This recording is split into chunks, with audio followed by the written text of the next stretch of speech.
So we just got some really important news on the ATF's pistol brace rule. Like I mentioned in prior videos, this is going to be a very fluid issue, especially with the pistol brace rule currently looming and it going into full force and effect at the end of this month. Quick breakdown, what is currently happening and what just happened now is that FBC in the Mock v. Garland lawsuit got a motion for preliminary injunction from the Fifth Circuit. The Fifth Circuit granted that injunction, but it was limited only to the named plaintiffs in the lawsuit. Then the question after that is, okay, it says the named plaintiffs, but who does that cover? Does that cover the customers of Maximum Defense, and does it cover FBC's members? What we just got today was the clarification from the Fifth Circuit.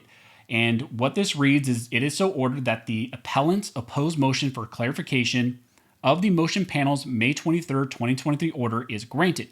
The motions panel majority ordered the appellant's opposed motion for a preliminary injunction pending appeal is granted as to plaintiffs in this case. On May 23rd, the appellants moved for clarification of the meaning and scope of the italicized language. That was the plaintiffs. As the merits panel that will be hearing oral arguments on June 29th, 2023, we provide that clarification now. This clarification is granted essentially for the reasons concisely set forth in the May 25th, 2023 plaintiffs' appellants' reply to their opposed motion for clarification of injunction pending appeal. There, the appellants acknowledged that although a nationwide injunction would have functionally addressed the question of scope on which plaintiffs now seek clarity, plaintiffs understand that one was not given. Instead, plaintiffs merely request clarification on whether their reading of the term plaintiffs to include the customers and members whose interests plaintiffs Maximum Defense and Firearms Policy Coalition FBC have represented since day one of this litigation is correct. That reading is correct, the court says. Also, as requested, the term plaintiffs in this case includes the individual plaintiffs' residents' family members. Any relief beyond what is explicitly requested, which arguably would be tantamount to a nationwide injunction, is denied. So that's the order of the court, and you may be asking yourself, okay, what does that mean? What is all this saying? One of the interesting things, so what they are referencing there is direct language from FBC's reply to the opposition for the clarification. They pull out specific language from FBC where FBC is saying, we want clarification on this specific issue. If our reading of the term plaintiffs who are covered is correct. And the court here is saying, well, yes, your interpretation is correct, or what you're saying is correct. Now, what does that really mean? Maximum Defense customers and Maximum Defense as plaintiffs are covered. FBC and their members, they're covered. The thing that's interesting in this, though, is FBC used the language have represented since day one of this litigation is correct. Now, for me, the question is, when the court is saying that's correct, does that mean that the court is saying only those members that were part of FPC or members of FPC at the time that this was started in litigation since day one, are those members protected? Are new members protected?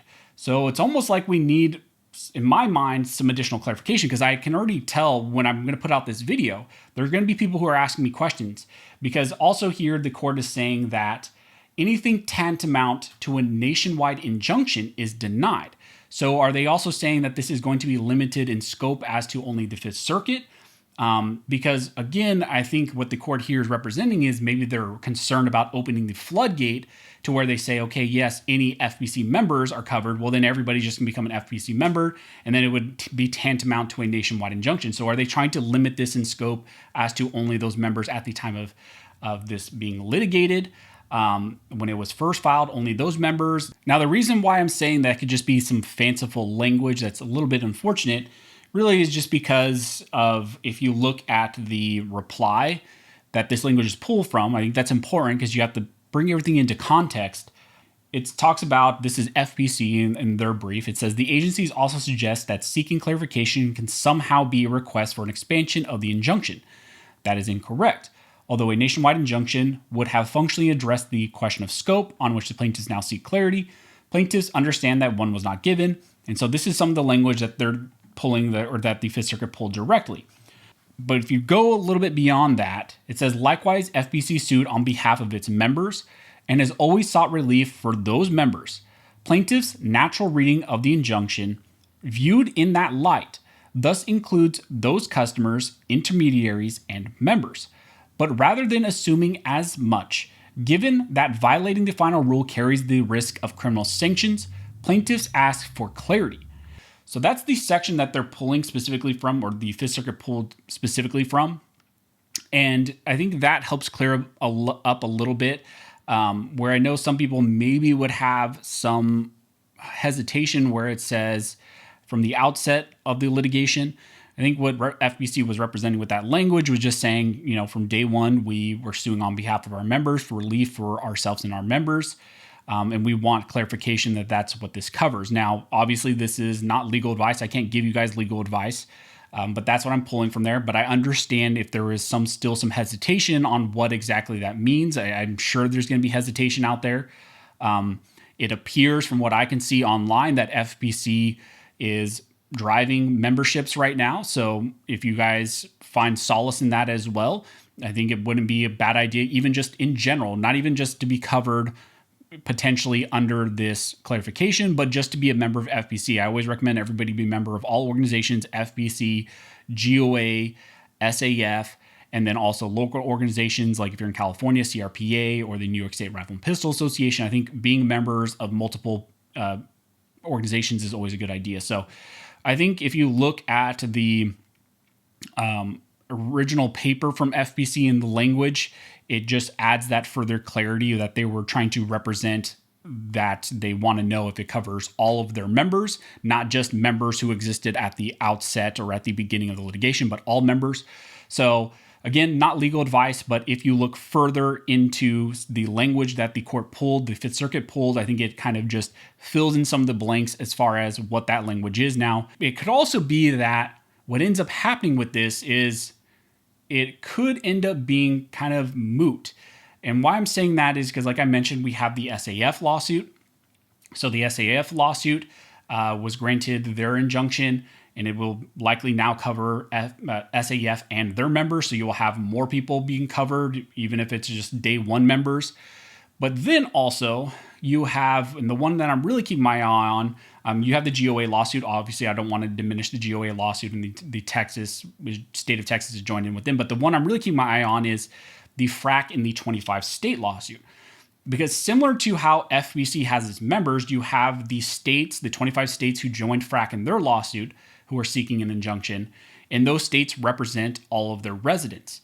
So if an injunction similar to what happened here with FBC is granted to these states and all of their residents, well, then it would mean you would still have huge ripple effects where you would have all of the residents in those 25 states, even if it was, let's say, the residents at the time the litigation was filed, would be covered. So you can see how this is a win. I still think we need a little bit of clarification. I'm sure some things are going to roll out where we'll get more clarification as this kind of evolves.